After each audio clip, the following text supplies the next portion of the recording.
Wall पे जो लोग 12.5 लाख क्रॉस करते हैं, हर चीज का अलग अलग है। तो जो 1250 क्रॉस करते हैं उनको फिर वो बाद में आफ्टर आपका। कृतिका का मौसा जी हूँ, नाम अशोक मित्रा है मेरा। और मैं तो नहीं सोचा था उस समय सर कि ऐसा दिन भी आएगा। वो तो धीरे धीरे जब उसकी मतलब एबिलिटी पता। नमस्कार, बहुत दिन के बाद मैं आज आपके सामने उपस्थित हूँ। मैं चाहता था कि जब कोई अच्छी बात करने के लिए कोई टॉपिक हो, कोई बेहद उम्दा आदमी मिले, इंसान मिले जिससे मैं बात कर सकूं और आपके सामने कुछ पॉजिटिवनेस की बात कर सकूं। इसी के इंतज़ार में था, तो मुझे आज मिली हैं कृतिका मित्रा, जो हमारे डिपार्टमेंट में सर्विस करते हैं। सर केसी मित्रा सर उनकी बेटी हैं और आज किसी परिचय की मोहताज नहीं है। केबीसी में गई, 50 लाख रुपए जीती। इनका टेलीकास्ट 13 नवंबर को हुआ है और एपिसोड नंबर 69 था। मैं सही हूँ? जी, थैंक यू सो मच मुझे आज ये अपॉर्चुनिटी देने के लिए, आप लोगों से बात करने के लिए। कृतिका बेसिकली सॉफ्टवेयर इंजीनियर है जी।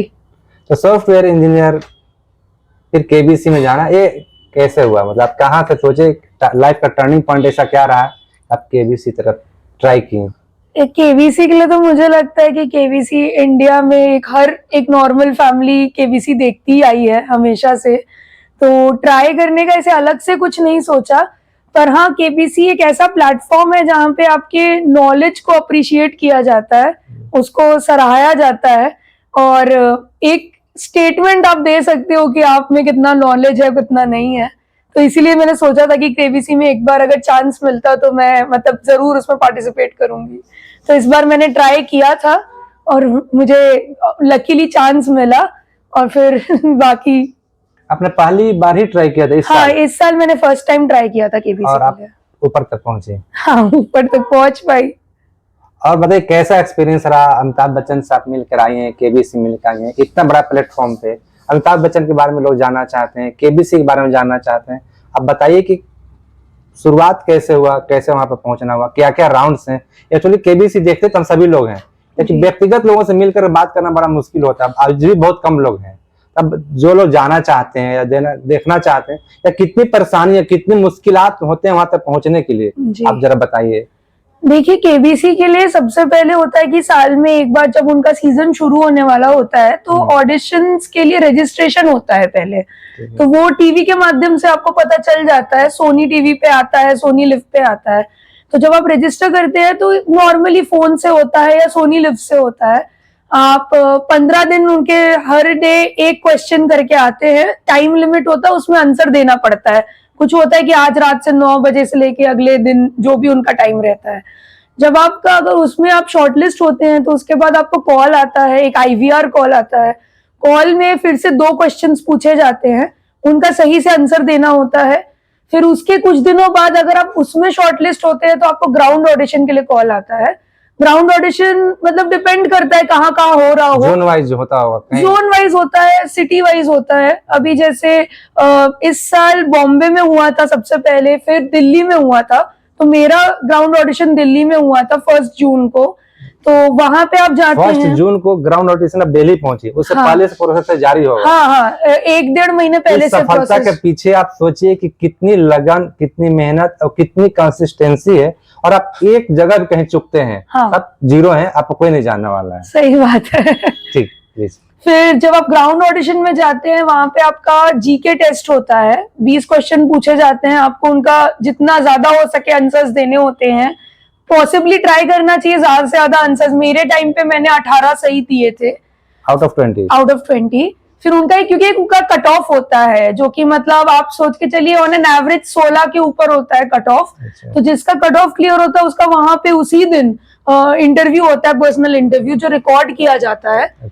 और उसमें आपके पर्सनल क्वेश्चंस पूछे जाते हैं, आपके बारे में जाना जाता है, प्लस वहां पे ऑन स्पॉट भी जीके क्वेश्चंस पूछे जाते हैं। तो आपको हर जगह ट्राई करना है कि आप बेस्ट से बेस्ट अपना परफॉर्म कर पाए। एंड जब ये सारे राउंड्स हो जाते हैं तो उसके बाद अगर उनको अच्छा लगा आपका परफॉर्मेंस, आपकी स्टोरी, आपका इंटरव्यू, आपका प्रेजेंस, तो आपको कॉल आएगा शूटिंग के लिए। जैसे मुझे इस बार आया था दिवाली के एक दिन, मतलब 2 दिन पहले, धनतेरस के एक दिन पहले मुझे कॉल आया था शूटिंग के लिए। फिर आप शूटिंग पे जाते हैं, फिर जो हम देखते हैं जैसे फास्टेस्ट फिंगर फर्स्ट और फिर हॉट सीट। अच्छा, इससे मैं आगे बढ़ूं, कृतिका ने बात दिवाली का किया है, अभी इस एपिसोड को हमने खुद 2 बार देखा है, तो दिवाली से ये घटना है जो आपको जी। लाइफ टर्निंग हुआ, जी। थोड़ा सर बताना चाहेंगे तो। मैं सॉफ्टवेयर इंजीनियर हूँ, जैसे सर ने बताया। तो मैं बॉम्बे में जॉब करती थी, मैं आईटी में थी, टीसीएस में जॉब करती थी मैं। और दिवाली का टाइम था, तो जैसे हर कोई घर आता है, मैं भी घर आई थी। एंड हम बंगाली हैं, दिवाली में रात को काली पूजा होता है हम लोग का। दिवाली के एग्जैक्ट नेक्स्ट मॉर्निंग, ये 2021 की बात है, 4 नवंबर को दिवाली था। 5 नवंबर मॉर्निंग, जैसे नॉर्मली एक नॉर्मल हाउस होल्ड में होता है, पापा अपना काम कर रहे थे, न्यूज़पेपर पढ़ रहे थे, मेरी मम्मी नहाने गई थी। एंड वहां पे बहुत देर हो गया, वो बाहर उन्होंने कुछ रिस्पॉन्स, मतलब कुछ आ नहीं रहा था, वो बाहर नहीं आ रही थी। पापा को लगा इतना टाइम तो लगता नहीं है नहाने में, तो पापा ने जाके थोड़ा उनको बुलाया, तो कोई साउंड नहीं, कुछ नहीं, ऐसा लग रहा था जैसे नल सिर्फ चल रहा है, पानी गिर रहा है पर कुछ आवाज नहीं थी। तो फिर जब बहुत सस्पिशियस हो गया, तब हमको दरवाजा तोड़ना पड़ा बाथरूम का। एंड मम्मी नीचे पड़ी हुई थी, एकदम अनकॉन्शियस नेकेड अवस्था में। उनको जल्दी से उठा के हम लोग हॉस्पिटल लेके गए थे। एंड हमको उस दिन पता चला था कि मेरी मम्मी को मैसिव ब्रेन हैमरेज हुआ था, जिसके बाद से उनकी हालत बहुत क्रिटिकल रही है। वो मतलब 4 बार वेंटिलेटर पे रह चुकी हैं उसके बाद, जिसमें 4th time she couldn't come back. बाकी वो वेंटिलेटर पे रही, in and out of hospital 18 महीने रही, आईसीयू। और इस 18 महीने में आप मम्मी के साथ रही? मैं मम्मी के साथ गई ही नहीं, मैं नहीं गई। ठीक, ये सोचने वाली बात है कि मतलब ये सोच के नहीं आई थी, फेस्टिवल में आई थी और अचानक से मम्मी का ऐसा होना और फिर यहीं पे रह जाना। हाँ। और आज तक यहीं पे हैं आप? हाँ, मैं यहीं पे हूँ। बताइए। क्योंकि मम्मी का ये था कि मम्मी मेरी वेजिटेटिव स्टेट में थी। वेजिटेटिव स्टेट ऐसा स्टेट होता है जहाँ पे इंसान जिंदा तो है, पर वो कुछ सोचने समझने का, कुछ रिस्पॉन्स देने की क्षमता में नहीं होता। वो सिर्फ जिंदा होता है, सांस लेता है, उनके ऑर्गन्स चलते हैं, बट वो ना खुद मूव कर सकते हैं, ना वो समझते हैं, ना बात कर सकते हैं, कुछ नहीं। तो मैं जब वो चीज हुई, तो मैंने ये डिसीजन लिया था कि मम्मी की केयर कोई नर्स या कुछ ना करे, मैं करूंगी। एंड हमारे घर में भी हमने एक रूम आईसीयू की तरह बना के रखा था, क्योंकि उनको बहुत जरूरत पड़ती थी। वो नेजल ट्यूब से उनको फीडिंग होता था, उनको गले में एक ट्यूब था, ट्रेकोस्टोमी ट्यूब, उससे वो सांस लेती थी। तो शी वॉज कम्प्लीटली डिपेंडेंट इसी के लिए। तो जब मैंने उनका ध्यान रखा 18 महीने, एंड जब वो चली गई, तो उसके बाद मेरे पापा की भी बहुत एज है, ही 73 ईयर्स ओल्ड। एंड ये जो शौक था मेरे और पापा के लिए, दोनों के लिए बहुत बड़ा शौक था। तो उसके बाद मैं पापा को अकेला छोड़ के वापस नहीं गई। मेरा था कि पहले अभी हम दोनों को एक दूसरे को संभालने की जरूरत है, करियर थोड़ा सा रोक दिया। आज के समय की बात है, आप जी जेन जी हैं, तो लोग जनरली बोलते हैं कि कम ऑन मूव करो, आप जो भी है। मैं देखता हूँ अपने घर परिवार में, समाज में, यार जो होना है अपने करियर पर ध्यान दो, अपने जॉब पर ध्यान दो। आप इतने पहुंच गई थी, टीसीएस में जॉब कर रही थी, मम्मी 18 महीने बाद नहीं रही, फिर भी यहाँ पे स्टे करना तो होता है कि चलो मम्मी भी नहीं रही, मैं जाऊंगी, अपना आगे का लाइफ देखूंगी। ऐसा कोई कुछ बोला क्या कि आप आगे का क्यों नहीं देख रहे हो, अपना फ्यूचर को आप क्यों खराब बोलते? तो सर सब लोग ही हैं। लोग एक चीज बहुत ज्यादा करते हैं दुनिया में, तो दूसरों को ज्ञान देना। अच्छा। एंड लोगों का यही रहता है, लोग हमेशा कभी समझते नहीं है कि किसी की सिचुएशन क्या है, किसका इमोशनल कैपेसिटेंस कितना है, नहीं समझते लोग मुझे भी बोलते थे कि अरे अपना करियर देखो, अब हो गया, ये सब के चक्कर में अपना करियर खराब कर लिया, फिर फिर उतना वो हाइट्स नहीं मिलेंगे, लेट हो रहा है, एज हो रही है, बहुत कुछ बोलते हैं लोग। बट मुझे लगता है कि आप किसी भी जनरेशन के हो, लाइफ में एक चीज होनी चाहिए, you should be always sorted with your priorities. आपको आपकी प्रायोरिटीज क्या लाइफ में इंपॉर्टेंट है वो पता होनी चाहिए, क्योंकि भागता तो हर इंसान हर चीज के लिए है, career, stability, package, family, relationships, friendships, whatever. But अगर आप भागते भागते अपने लाइफ की कुछ इंपॉर्टेंट चीजों को ही पीछे छोड़ दोगे, तो जब आपको हिट करेगा तब बहुत लेट हो जाएगा। और ज्ञान की बात की कृतिका की, बहुत लोग ज्ञान देते हैं, और आज कृतिका ज्ञान के दम पर ही, मुझे लगता है टीवी में एकमात्र ऐसा प्रोग्राम केबीसी है जैसा जी। पढ़ाई का वैल्यू किया जाता है उसके बेस पे आपको कुछ पैसे मिलते हैं। आप कोई भी जी। सीरियल देख लीजिए, कुछ भी चैनल चलाइए, वहाँ पे ऐसा कोई नहीं है जो सिर्फ सवाल पूछा जाए, ये कोई जुआ नहीं है, कोई सीरियल नहीं है। आप जो हम लोग पढ़ाई करते हैं, खासकर जो एसएससी के लिए, इंजीनियरिंग के लिए, यूपीएससी, आईपीएस जो भी बनना चाहते जी। हैं, उसी लेवल का वहाँ पे लोग क्वेश्चन पूछते हैं और जी। उस लेवल पे आप पैसा कमाते हैं और पहुँचते हैं। तो कृतिका आप बताइए कि जब एक सब पहुँच गए वहाँ पे स्टूडियो में, जी। सारा चीज सेट है कि जी। भाई अब अमिताभ बच्चन सामने शूटिंग कर रहे हैं, दूसरे से सवाल पूछ रहे हैं, जी। मेरा कभी भी नंबर आ सकता है। जी। उसमें एफ एफ एफ होता है, 3F, फास्टेस्ट फिंगर फर्स्ट। जी। उस समय कितना टफ सिचुएशन है, कितना मुश्किल होता है। और हमने देखा कि शायद 6 लोग थे जिस दिन आपका हुआ था, 6 में 3 लोग तो सही जवाब ही नहीं दे पाए और 3 लोग ही जवाब दे पाए सही, जिसमें आपका टॉप में रही। 4.64 सेकंड में आपने जवाब दिया था। जी। और मुझे लगता है 4.64 में ऑप्शन पढ़ नहीं पाएंगे आपने जवाब दिया। बताइए वो कैसा रहा? जब फास्टेस्ट फिंगर फर्स्ट का टाइम आता है, ऐसे भी वो बहुत बड़ा स्टेज है, हाँ। सामने आपके सबसे बड़े स्टार अमिताभ बच्चन खड़े होते हैं सर के सामने, मतलब ऑलरेडी इतनी नर्वसनेस होती है आपको। एंड उसके बाद अभी क्या रहता है कि हम लोग, जैसे लोग सोचते हैं ना कि हम जाएंगे तो हम ये कर लेंगे वो कर लेंगे, उसके लिए आपको वहां तक जाना पड़ेगा, हॉट सीट तक। कभी कभार कुछ लोगों के एपिसोड में आपने कभी सुना होगा कि लोग बोलते हैं कि वो दूरी तो ठीक है, ये दूरी सबसे ज्यादा होती है, ये फास्टेस्ट फिंगर फर्स्ट से वहां तक का। तो उस समय दिमाग में सिर्फ ये रहता है कि कि मतलब बस हो जाए, बस जैसे तैसे हो जाए, जल्दी से जल्दी हो जाए, उस शेयर पे पहुंच जाए। हाँ, क्योंकि आप एक भी ऑप्शन अगर आपका ऊपर नीचे हुआ तो आपका चांस जा सकता है, क्योंकि टाइम बाउंड रहता है, हर कोई 10 के 10 नहीं जा पाएंगे, सबको पता होता है। तो हाँ, ये किस्मत का भी खेल होता है, लक का बहुत बड़ा फैक्टर है फास्टेस्ट फिंगर फर्स्ट में। पहुंचना ही है, मेहनत के बल पर नहीं पहुंचा। हाँ। तो बिना मेहनत बिना मेहनत के तो आप कुछ नहीं कर सकते। देखिए वहां पे भी जब आप फास्टेस्ट फिंगर फर्स्ट क्रॉस करके हॉट सीट पे भी बैठ जाते हैं, तो जैसे 2 चीजें हैं मैंने ये नोटिस की है कि अगर किसी का फास्टेस्ट फिंगर फर्स्ट नहीं हो पा रहा है तो इसका मतलब ये नहीं कि उनमें दिमाग नहीं है। बिल्कुल, वहां तक हाँ, वो लक फैक्टर ये रहता है कि हो सकता है you are a little late, just a little late, और फ्रैक्शन ऑफ सेकेंड्स, और आप वहां पहुंच गए अगर, तो उसका मतलब ये भी नहीं होता कि आप बहुत इंटेलिजेंट हो, क्योंकि वहां पे भी जाके आपको अपनी बुद्धि का प्रमाण देना पड़ता है कि मैं हर चीज कितना टैकल कर पाऊंगा या पाऊंगी, क्योंकि क्वेश्चन तो हर होराइजन से आते हैं, वहां पे कोई सिलेबस नहीं होता। एक सवाल आया था, मुझे लगता है जो सबसे एक भेड़ाघाट का सवाल आया था। हाँ, शुरू के जो कुछ क्वेश्चंस होते हैं वो मॉडरेट लेवल के होते हैं, इजी टू मॉडरेट। उसमें एक क्वेश्चन आया था कि भेड़ाघाट वाला इजी तो नहीं था ना, क्योंकि हम जबलपुर के लोग हैं इसलिए भेड़ाघाट है। अगर महाराष्ट्र वाले से पूछ लिया जाए, बंगाल वाले से पूछ लिया जाए, भेड़ाघाट पता है, तो उसमें कैसा आपको लगा कि अरे अच्छा ये तो मैं जानती हूँ एकदम, ऐसा लगा ना? ये क्या है, ये तो ठीक है। वो लगता है अभी, जैसे मेरा ये लॉजिक होता है कि कोई भी क्वेश्चन, ऐसे क्वेश्चंस टफ या इजी नहीं होते, ये होता है कि या तो आपको पता है या तो आपको नहीं पता है। तो लगा नहीं तो घर में ही है धुआंधार भेड़ाघाट जलप्रपात। ये तो सर फिर भी कम लेवल पे आया था। मेरे को एक क्वेश्चन 7.5 लाख पे टेनिस का आया था। हाँ। और उसमें मतलब अगर एपिसोड आपने देखा, मैं स्माइल करने लग गई थी। मैं देखा हूँ।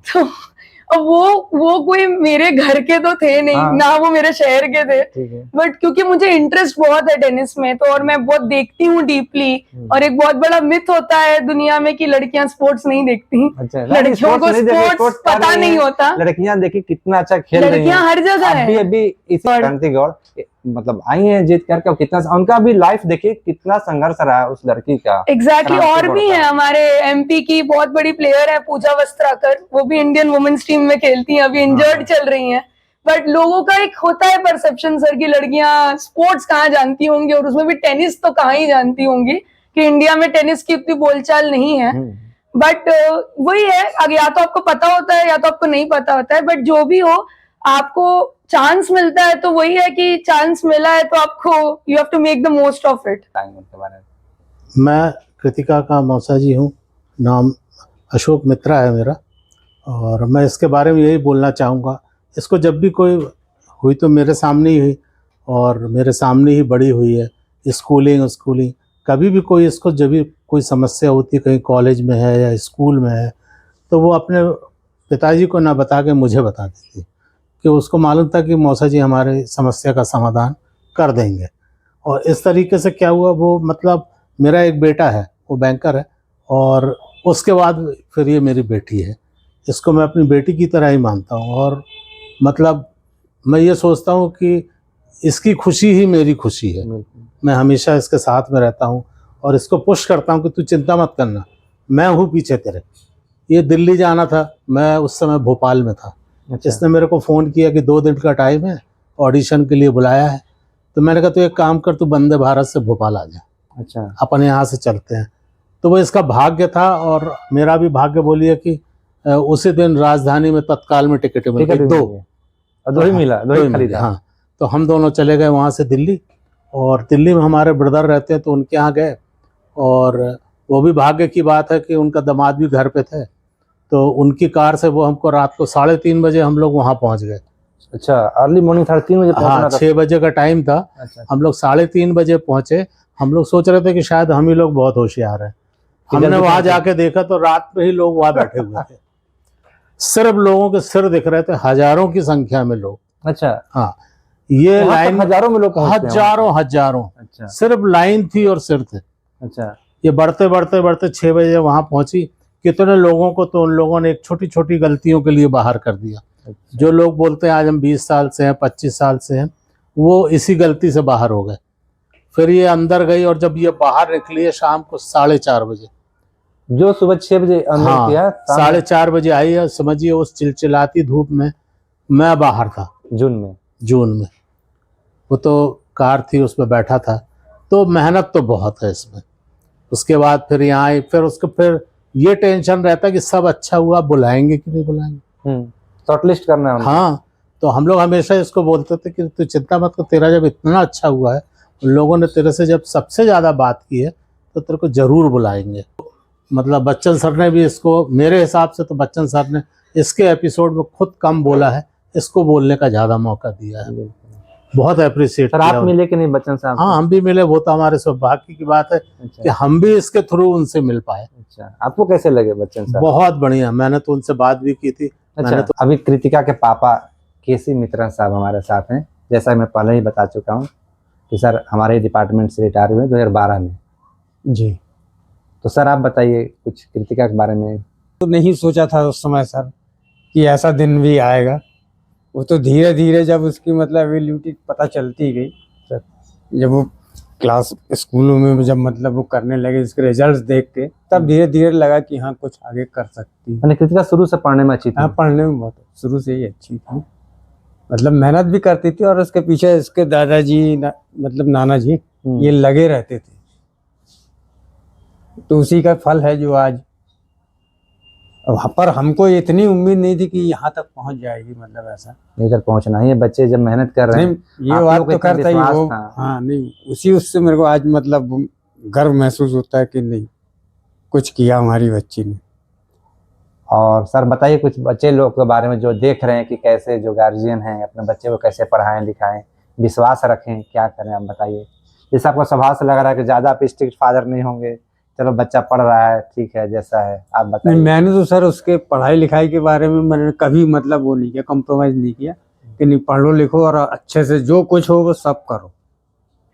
मैंने कभी वो नहीं किया कि नहीं ये नहीं वो नहीं, वो ऐसा कुछ वो नहीं। मैं बच्चन से मिलकर कैसा लगा, क्या उनका मतलब नजरिया क्या है, of the record, of the camera, on the camera भी वहाँ पे He रहते हैं? is equally generous and equally kind on the camera, off the camera. जैसे वो ऑन कैमरा हमको दिखते हैं वैसे ही वो ऑफ कैमरा है। बहुत वार्म है, उनका ऑरा ही अलग है। उनके लिए कोई एडजेक्टिव, कोई शब्द हम लोग के पास नहीं होते हैं। सरियल एक वर्ड है, अगर सरियल कुछ है तो वो अमिताभ बच्चन सर हैं। क्या बात है। And he is very kind. वो उनके सबसे बड़ी बात है, वो जैसे एक इंसान को रिस्पेक्ट देते हैं। मतलब हम उनके सामने कुछ नहीं है, एज वाइज भी कुछ नहीं है और पद वाइज तो कुछ है ही नहीं, बट वो ऐसे आपको ट्रीट करेंगे जिस वार्मथ के साथ कि जैसे आप भी कुछ हैं। मतलब और वो आप हर इंसान सामने में वालों नहीं को होता। ऐसा महसूस नहीं करने देते हैं कि आप नहीं, बहुत छोटे मतलब हो या उनके जेस्चर्स, उनके बात करने के तरीके से, उनकी पर्सनालिटी से पता चलता है कि वो महानायक क्यों है सदी के। And he is amazing. और कुछ केबीसी का कुछ ऐसी बात जो आप वहाँ पे ऑन कैमरा थी या जब स्टेज पे थी वहाँ पे जी। हॉट सीट पर थी, तो कैसी बात जो बताना चाहेंगे आप लोगों को? मुझे बस यही लगता है कि केवीसी में जब अगर आप हॉट सीट पे पहुंचते हो लोग बोलते हैं, लोगों का सबसे पहले अट्रैक्शन आता है प्राइज मनी। अच्छा। सब बोलते हैं अरे 50 लाख जीत गए, अरे ये देखिए मैं मानती हूँ कि दुनिया में लोगों के लाइफ में अलग अलग प्रॉब्लम्स होते हैं, कुछ लोगों के लाइफ में फाइनेंशियल स्ट्रगल्स रहते हैं, तो उनके लिए प्राइज मनी बहुत बड़ी बात होती है। मैं थोड़ा सा डिफर करती हूँ इसमें कि मेरी लाइफ में भगवान की दया से वैसा फाइनेंशियल प्रॉब्लम नहीं देखा है मैंने, मेरा स्ट्रगल अलग रहा है, health based, family based and all that. तो मेरे लिए वो प्राइज मनी से ज्यादा इम्पोर्टेंट था वो अपनी पहचान, कि मेरे में भी दिमाग है। जो लोग मुझे बोलते थे मैंने अपना करियर वो कर दिया, अरे हो सकता है, वो एक टाइम रहता है जैसे हम स्पोर्ट्स पर्सन का बोलते हैं ना, अरे पीक था उसका, अब तो हो गया, अब कहाँ कोहली, अब कहाँ धोनी, तो वो नहीं होता, you still have it in you. और वो जब आपका वहां पे वो बोलते हैं ना, जब ऑडियंस खड़ी हो जाती है या सर जब आपको अप्रिशिएट करते हैं, वो जो एक सम्मान मिलता है, जैसे मेरा जब 50 लाख का हुआ था मैं रो पड़ी थी। It was not for 50 lakh amount, it was की आज मैंने प्रूव कर दिया I am not a failure. मैं अगर रुकी हूँ तो ऐसा नहीं कि मेरे में ज्ञान नहीं है। अब जैसा कि अमिताभ बच्चन साहब ने बोला कि माँ कहीं से देख रही हैं, उनकी दुआ है कि आप मतलब आपने जो फैमिली के लिए सेक्रीफाइस किया, लाइफ तो है, जॉब है, पैसा सब कुछ है, लेकिन आप अपने फैमिली के लिए इन मीन टाइम कितना कर पाते हैं? आप कहाँ खड़े जब आप जरूरत है, आपको जब कैरियर बनाने के है तो ठीक है, लेकिन आप जब फैमिली की जरूरत है और जहाँ है वहां से भी कैरियर बनाया जा सकता है। करियर में आज मतलब नहीं रुकती, मुझे लगता है नहीं रुकती तो शायद केबीसी में एक जाती चीज मुझे बहुत नेगेटिव लगती है कि जब कोई हम लोग कुछ करते हैं किसी के लिए भी, चाहे अपने पार्टनर के लिए, चाहे अपने पेरेंट्स के लिए, तो एक वर्ड जोड़ दिया जाता है सैक्रिफाइस। मुझे सैक्रिफाइस को और बहुत उस पे लिया जाता है, एकदम भारी भरकम चीज, सैक्रिफाइस कर दिया। मुझे लगता है आपके पेरेंट्स भी हर चीज करते हैं, बहुत अनसेड सैक्रिफाइसेस होते हैं पेरेंट्स के। आपके पापा ने, मम्मी ने बहुत किया होता है, आपके फैमिली ने किया होता है, आपके पार्टनर्स ने किया होता है, आपके फ्रेंड्स ने किया होता है। तो प्यार भरे रिश्तों में सैक्रिफाइस नहीं होता, उसको मैं बोलती हूँ कोहैबिटेशन होता है। कभी किसी को 10 कदम चलने होंगे, कभी किसी को 2 कदम चलने होंगे। और करियर का जो बोलते हैं ना कि करियर करना है, इतना होना चाहिए, वो रिलेटिव टर्म है। आप अगर अपनी लाइफ में, अगर आपको रात को नींद आ रही है जिसके लिए आपको चाहिए सेटिस्फैक्शन, अब वो हो सकता है आपको 2 करोड़ के पैकेज के बाद आ रही हो, या हो सकता है कोई 20,000 कमा के भी अपनी फैमिली के साथ खुश है, हाँ सो रहा है, खुश है, तो आप सक्सेसफुल हो। सक्सेसफुल तो आपके नजरिए के ऊपर होता है, दूसरे लोग तो हमेशा वो तो मतलब भगवान को भी जज करते हैं, उसमें कुछ नहीं होता। आप खुश रहे, आप अपने फैमिली के लिए, अपने लिए करें, बस वही बेस्ट है। आप बताइए आगे का क्या प्लान है? अब तो केबीसी में हो गया, पैसा भी आ गया, सेटल्ड है, लोग कुछ जान गए, अब आगे क्या करना चाह रही हैं आप? आगे यही है कि बहुत सारी प्रायोरिटीज, ये बहुत सारे इमोशनल टर्मोइल के बाद थोड़ी चेंज हुई हैं। अब वो रश नहीं, हाँ पॉजिटिवनेस तो बहुत आई है, एक बूस्ट मिला है। बीच में जो थोड़ा हो सकता है खुद पे कॉन्फिडेंस थोड़ा लो होने लगा था, फेड होने लगा था, क्योंकि आप कितना भी बोलोगे अरे मुझे फर्क नहीं पड़ता लोग क्या कहते हैं, कभी ना कभी गेट्स टू यू। हाँ आता है कि अरे हो सकता है, मे बी, बट वो मे बी जो थोड़ा फेड हुआ है बहुत अच्छा लग रहा है। खुद के लिए पॉजिटिवनेस आई है कि अभी we are still in the game, कुछ ना कुछ तो बड़ा कर ही लेंगे। हाँ एक क्वेश्चन और था मेरा जी, आप एक नोवेल कॉज शुरू किए हैं मम्मी के ऐसा होने के बाद, आप कुछ उसके बारे में बताना चाहें? मम्मी जब मेरी थी, जैसे मैंने एपिसोड में ही बताया, क्योंकि मैं आईसीयू में बहुत टाइम स्पेंड करती थी। आईसीयू में भी सेग्रीगेशंस होता है, बहुत सीरियस पेशेंट्स एक साइड होते हैं, थोड़े मीडियम एक साइड होते हैं, थोड़े कम एक साइड होते हैं।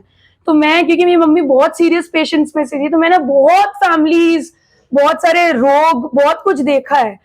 और मैं तब सिर्फ इतना सोचती थी कि कभी कभार आपको अंदर से लगता है ना कि यार मतलब इनके पास पैसे, मेरे पास होते मैं दे देती, मतलब बच जाए, बस आज का दिन जी लें। क्योंकि मेरी मम्मी टर्मिनल थी। टर्मिनल मतलब होता है कि जिनका निश्चित है कि खत्म होना है अब, पर कब होना है वो आपको नहीं पता। एंड एज एन अटेंडर हम जब दूसरों का देखते तो हम थोड़ा ऐसा सोचते कि अरे ऐसे जीने से अच्छा है तो चले आए, पर खुद का जब कोई होता है ना तो आप सोचते हो कि आज और जी ले, हाँ आज का दिन निकले कल देखेंगे, फिर कल आप सोचते थे आज और जीने। तो मेरा ये था कि तब मैंने मम्मी को प्रॉमिस किया था कि मैं फिर से जब व्हेनेवर आई स्टार्ट अर्निंग, मैं किसी से मतलब कोई वैसा कुछ नहीं कि कोई एनजीओ बनाना है कुछ बड़ा, वैसा कुछ नहीं, मैं अपने खुद की सैलरी से जितनी भी होगी उस समय सैलरी एक पोर्शन हर महीने अलग करूंगी, ताकि जब मुझे ऐसे कोई पेशेंट मेरे सामने आए तो मेरे पास पैसे तो हों उनकी मैं हेल्प कर पाऊं। तो ये भी एक अर्निंग है और ये भी बहुत बड़ी पॉजिटिव अर्निंग है। तो मैं इसमें से भी डेफिनेटली मैं एक पोर्शन अलग करना चाहूंगी अपनी माँ के नाम पे। एंड जब भी कोई ऐसा पेशेंट मेरे उसमें आएगा, मुझे पता चलेगा या मेरे थ्रू किसी के थ्रू मेरे पास आएगा, मैं जरूर हेल्प करूंगी। मतलब आपने नोवेल को अपने तक रखा है, आपसे जितना हो सकता है, कभी जरूरत पड़ा किसी को जी, तो मैं हमेशा बोलते हैं ना कि कुछ बड़ा करने के लिए कुछ बड़ा ही करने की जरूरत नहीं है, हर इंसान अपने एंड पे भी कर सकता है। अभी जैसे फॉर एग्जांपल आज कोई मेरे से एकदम से आके पूछे कि अरे आज का मेरा इतना हॉस्पिटल चार्ज है, हो सकता है मेरे पास एट दैट मोमेंट 50,000 ना हो, पर अगर मैं हर महीने थोड़ा थोड़ा करके रखूंगी तो कुछ तो मेरे पास पूंजी रहेगी, राइट। एंड वो पूंजी अलग रहेगी, वो फिर हम अपने लिए नहीं यूज करेंगे। तो इसलिए मैंने बोला हर इंसान, जरूरी नहीं कि सिर्फ ऐसा ही कुछ हो, अपने तक भी आप छोटी छोटी चीजें बड़ी कर सकते हैं। पापा और मौसा अब क्या बोलते हैं आपको? अभी क्या बोल रहा है क्या करने के लिए? मैं पापा तो आई एम होपिंग कि बहुत खुश होंगे, बहुत प्राउड होंगे, क्योंकि उनको भी बहुत सालों से, मतलब मैं हमेशा से ऐसी बच्ची रही हूँ कि मैं ये नहीं बोलूंगी मैं एकेडमिक ओवर अचीवर थी, नहीं, but I was academically good. अच्छा, हाँ, आई वाज गुड। अच्छा, पढ़ाई किस स्कूल से हुई बता? मेरी पढ़ाई सेंट अलोयसियस स्कूल पोलीपाथर से हुई है। पोलीपाथर जस्ट जी हाँ। और मेरी इंजीनियरिंग मैंने कंप्यूटर साइंस एंड इंजीनियरिंग में इंजीनियरिंग की है, वो ग्लोबल इंजीनियरिंग कॉलेज जबलपुर से ही की है। तो मैं हमेशा से पढ़ाई में ठीक थी, अच्छी थी, मेहनत करती थी, तो हमेशा इन लोगों को कुछ ना कुछ अच्छा सुनने मिलता था, रिजल्ट अच्छा हुआ है, ये अच्छा हुआ है। जॉब भी भगवान की दया से लकीली मेरे को प्लेसमेंट्स में ही 4 से 5 कंपनी का ऑफर मिल गया था। तो कभी मैंने बोला ना वैसा स्ट्रगल नहीं देखा था। एंड इतना सबके बाद आई थिंक पापा के लिए भी एक वो रहा है कि बहुत टाइम बाद मेरी तरफ से कोई गुड, एक बोलते ना गुड न्यूज आई है कि कुछ देती रही है अपने एकेडमिक के थ्रू, लेकिन बीच में थोड़ा सा जी, क्योंकि वो समय अलग था। और ठीक है, भगवान हर चीज समय से करते हैं, समय के पहले किसी को कुछ नहीं मिलता, and you have to be patient in your life. तो जी, मुझे लगता है कि फैमिली बहुत खुश है एंड बहुत प्राउड भी है। बिल्कुल, सभी लोग प्राउड हैं। मैं खुद डिपार्टमेंट से मुझे बताया गया, जो मैं जहाँ पे जॉब करता हूँ, प्रदीप यादव सर हैं, गीता अम्बेडकर मैडम ने मुझे बोला कि अपने डिपार्टमेंट की बेटी, सर की बेटी है, आप जाइए बात कीजिए। तो ऑब्वियसली जो सुनता है अच्छा लगता है। इस समाज के लिए, शहर के लिए, छोटा सा शहर है, अभी भी बहुत बड़ा जबलपुर तो है नहीं। हमारा डीएडी ग्रुप है, डीएडियंस का ग्रुप चलता है, उसमें मैसेज आ रहे हैं। जिस दिन लाइव आपका आना, जिस दिन आपका टेलीकास्ट आना था, मैं डीएडी ग्रुप में पढ़ा था सर कि बेटी का आज आना है सोनी पे, सभी लोग देखिए। तो बहुत अच्छा लगता है जब हमारे बीच का आदमी, हमारे बीच का बच्चा इतना आगे जाता है। और कुछ लास्ट में आप कुछ बोलना चाहेंगे? तो मैं बस यही बोलना चाहूंगी कि मैं बहुत खुश हूँ, एंड ये सबसे बड़ी खुशी इसी बात की है कि मेरे नॉलेज को अप्रिशिएट किया गया, और मेहनत बहुत लगी है। मेहनत सब करते हैं, मुझे ये भी पता है, सब मेहनत करते हैं। मुझे भी अपने टाइम पे कभी कभी होता है ना, हम फ्रस्ट्रेट हो जाते हैं कि अरे कुछ मिल नहीं रहा है, हो नहीं रहा है, ये नहीं। पेशेंट रहना पड़ता है। दुनिया बोलेगी, दुनिया बहुत सप्रेस भी करती है, बट ठीक है, हमें कोशिश करना चाहिए कि जब मौका मिले तब सिक्सर ही मारना है तब आउट नहीं होना है। एक जो बताइए, इनके वजह मिलता है ना, कुछ वहाँ पे देते रहते हैं अमिताभ जी। ये एशियन पेंट्स रॉयल वॉल पे जो लोग 12.5 लाख क्रॉस करते हैं, हर चीज का अलग है। तो जो 1250 क्रॉस करते हैं उनको फिर वो बाद में आफ्टर आपका जब आप खत्म होता है आपका गेम, फिर आपको लेके जाते हैं सर, और ये सर का सिग्नेचर है, और सर इसके साथ आपके साथ फोटो खिंचवाते हैं, और ये मेमोरेबल फोटो वो लोग मांगते हैं। तो ये भी एक बहुत बड़ी बात है, क्योंकि ये सबको नहीं मिलता। और क्या क्या मिला आप बता दीजिए लोगों को। हाँ, मुझे सबसे पहले मिला था एक हीरो एक्सट्रीम 125R बाइक मिली है। वो तो जैसे फास्टेस्ट वो, हाँ, फर्स्ट क्रॉस करते हैं वो मिल जाता है। हाँ, सबको नहीं मिलता। उस वीक में हीरो का कुछ चल रहा था, नॉट एवरी वीक। और उसके अलावा मतलब फिर आप जब बैठते हो तो कल्याण ज्वेलर्स की तरफ से एक 2 ग्राम्स का गोल्ड कॉइन मिलता है।